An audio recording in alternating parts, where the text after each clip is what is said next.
Hello everyone, welcome back to Golden Sun. My name is Dario. In the last part, we did some grinding, maybe a little bit too much grinding.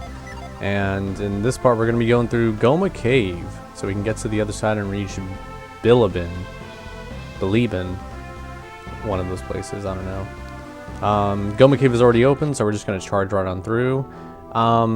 This is going to be kind of interesting. I've never been this high of level coming in before, so we should have an easy time. If you're wondering how I made it to level 10 so far, refer to my last video.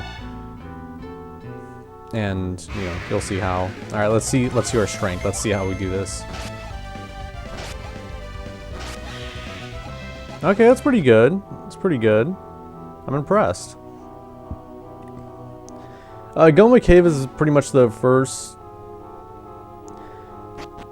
what was I saying?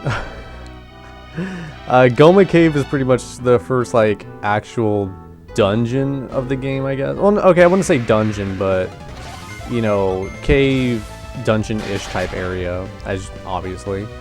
And, as a result, it's gonna test you and pretty much, give you the rundown of how the rest of the game is gonna be. I know I said Soul Sanctum is like that, but this particular one, like, takes the training wheels off. You know, the enemies are stronger, they have a higher chance of killing you.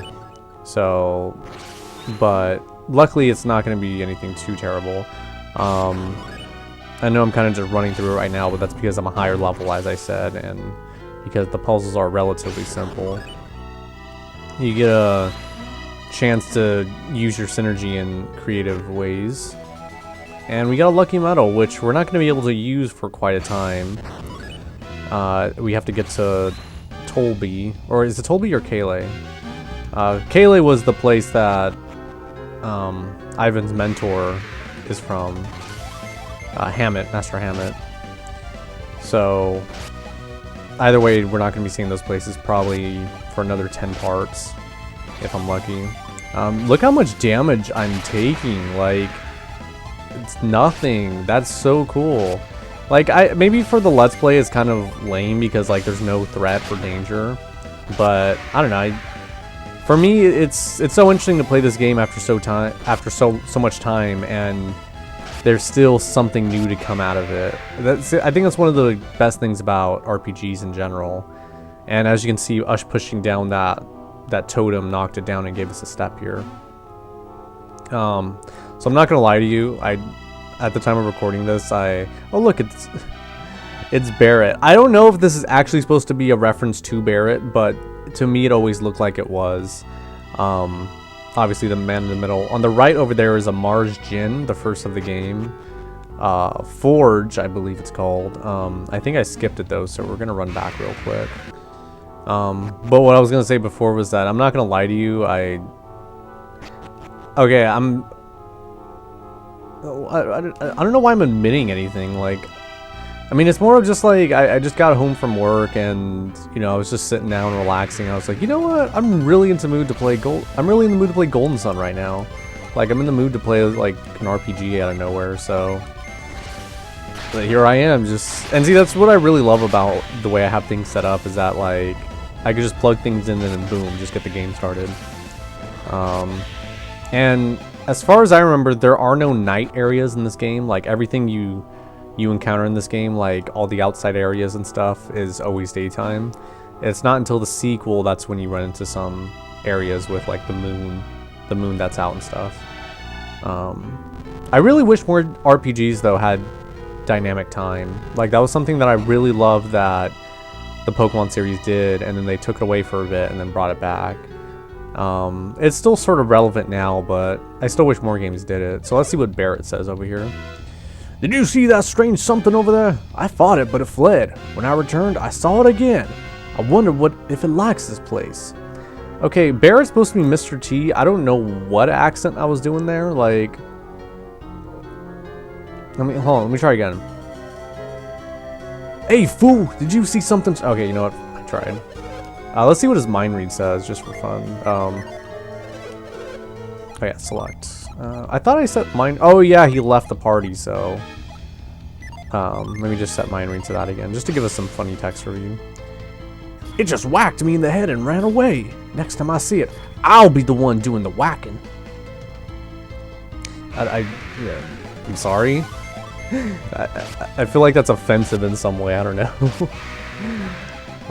I really am loving this high level though. Like, I'm just burning through things. It's so cool. Call it cheap. I don't care. Like, I didn't cheat. I just exploited, you know, the game's flaws. All right, so let's take a look at Forge here. You don't need to save beforehand. It's not a case where if you lose the battle or it runs away, it'll disappear forever. You just have to enter the room and come back. This is an example of a battle gin. Sometimes to get a gin, you have to do a puzzle. Other times you just have to, what did I just say? Sometimes you have to battle the gin. Sometimes you just have to do a puzzle, and then you just pick it up immediately. So this is gonna be the first battle one of the game, as you can see. Normally that damage would be critical to Ivan, but he just tanked it like a beast. And the Mars Gin is already ours.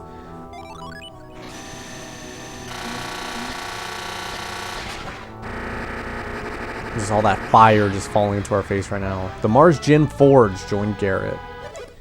You got it! Wow, that's impressive. Keep your eyes peeled for others like it. And he's off to never be seen again. Actually, something that's also a fun fact, I don't remember if it's this game or the next game, but there's actually a sprite for Link, or it looks like a sprite of Link from the Legend of Zelda series. And just an interesting little tidbit. It's never used as far as I know. They might have originally intended to use it for like a little Easter egg, but Nintendo was just like, yeah, that ain't gonna happen. So we're back in the opening hallway from when we first came in, and now that we knock this over, I don't know if there's anything over here, but let's just double check. But yeah, I don't know why I was being so hesitant earlier. I wasn't doing anything crazy. I was just like, you know, I'm just having a beer right now and just playing the game. Like, very chill, casual experience. I don't know. I mean, the way I was talking earlier made it sound like I was completely sloshed or something. Like, I'm just like, hey, everybody, welcome to Girls' Side. Woo! But no, I was just in a good mood. I had energy for some reason today, so, and, you know, I mean, but this is really the way how to play a Game Boy game. Like, just, oh, we're already out, cool. You know, just popping in it, you know, pulling it out and just playing with it. And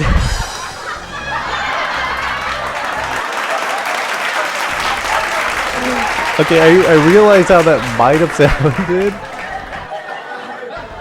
I realized it 2 times as I was speaking. I was thinking like, no, it doesn't sound that way. And then as soon as I finished it, it was like, it sounds exactly that way. It's a tree, but it almost looks like a man. So if we use mind read on this tree, help me, somebody. We find that it does have thoughts, which, did you see the tree at the entrance? That tree was once a man. He came to our village under a curse. His last words were that he had fended the sacred tree. So, I mean, a complete 180 on the tone of this video. We went from having a fun, good time to a man being turned into the tree like this is Majora's Mask. Welcome to Bilibin. Just please ignore that strange tree out in front. Many brave warriors have been sent to Kolima. Travelers needn't worry. So this is Bilibin, the place that was told to us about. And as usual, we're gonna run on over to the item shop and see what stuff we can grab. I have a lot more coins than one normally would have by doing some grinding. Once again, refer to the previous video. That is actually really strong, so I'm gonna buy that because I have money. I might sell that later because I believe that sword was pretty weak, all things considered. We can get a broadsword. How much stronger is that? Okay, yes, that is an immediate yes. That's what we're getting. But what I was saying a few videos ago too is that be careful, especially in this game, like buying your weapons. Sometimes it's usually best to wait like every 2 towns maybe, because the coins really increase in price from here on out. But also, a lot of times like the amount of money you put into buying a new weapon isn't quite worth the damage output you'll get, if that makes sense. Like sometimes it's just better just to wait. Like if you're gonna pay like 2,000 coins, but the sword is only gonna increase your damage by like 6. That's usually not worth it. Sometimes it might be better just wait till the next town. That's all I'm trying to say. So we got battle axe here, which he already has. And I think as far as... Do we have anything good on armor? No, we don't. I don't know why I'm being so stingy. Like, I have a bunch of money. Like, okay, like this, for example. Like, look. 200 coins, you get +3 defense. I don't really know if that's worth it. Then again, it is Ivan. And Ivan is pretty weak, so I'm definitely going to get these... actually, am I going to do that? I'm definitely going to give him that wooden cap, though. And these game tickets also come into play later at the same, cities I told you about. But if anything, it's always good to give Ivan, like, stronger armor, because he's going to need it. He's definitely the weakest. He's going to be the weakest throughout the whole game, so... this bronze shield is actually pretty good. That should last me a little bit. Should I give one to... Yeah, I'll give one to Garrett, too. And then the travel robe I'm not going to spend money on. You know what? I might as well just get the leather armor. It's only 200. That's not too bad. And look at all the money I just spent already. Like, I was just at 6,000, I spent half of it already, and I did a bunch of grinding. Like, you're usually not going to be able to afford a lot if you're just playing through this game normally. I could sell some stuff to recoup, but this armor should last us for, like, at least the next few levels, so we should be good. Okay, screw it, might as well. You have the money, right? I mean, might as well go all out. I mean, you already saw how things weren't even phasing me, like, in Goma Cave, so now I'm going to be, like, super... I'm, like, basically, like, Superman here. Man, I wasted... I wasted a lot of time just buying items. I should just skip through all that. But let's see. Be mindful looking out for walkable things. There's gonna be a few points in the game, in these games, where it looks like you can walk on something, and most of the time there is a way to get up somewhere. You just kind of have to find it, and usually that'll lead you to a special item or a djinn or something. In this case, if you remember Ivan, when he showed us Whirlwind, we can blow away a pack of leaves. And it leads us somewhere.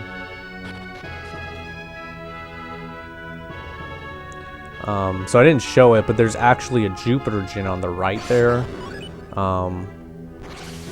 Which you're... Wait a second. I think I just messed up. Hold on.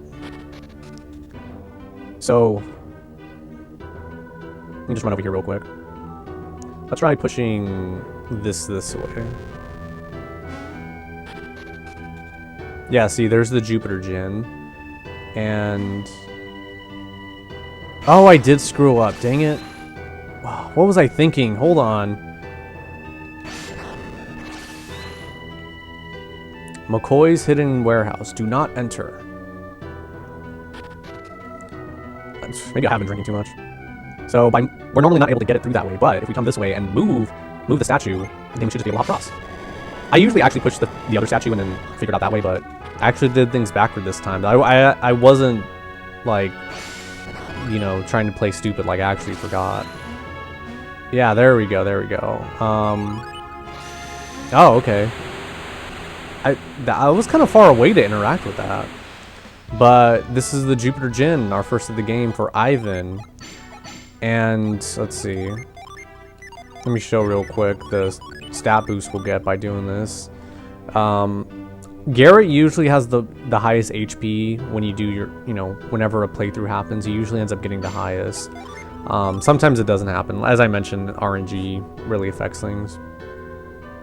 And overall, just as I shown before, equipping djinn, finding djinn in this game is very beneficial. It's definitely something worthwhile to go out of your way to do.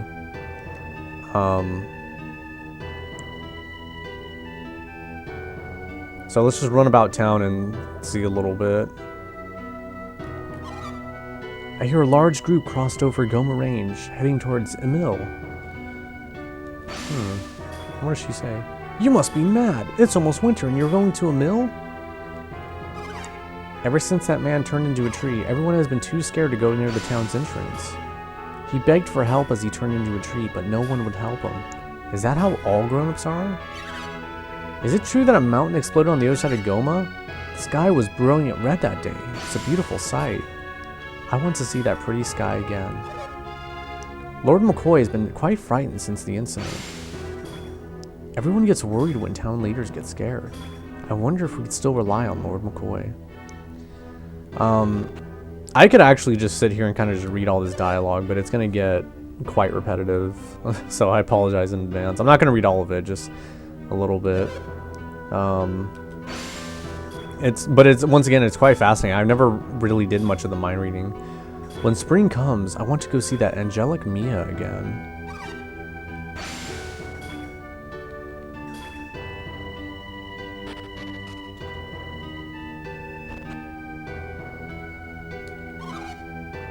McCoy had the trees cut down so he could build his wife a grand palace. Ah, Lady McCoy, I would just love to be her. It's all because of McCoy, the lord of this town, cut down all those trees. This is all Lord McCoy's fault, but we can't say anything. He is our leader, after all. Wow. You know, it's kind of interesting. I've played this game so much, but, like, I never read, like, the backstory. Like, I never talked to all these people, because there's just so much. In every single town you go to, there's a lot of people. And so it's just, a lot of dialogue to go through.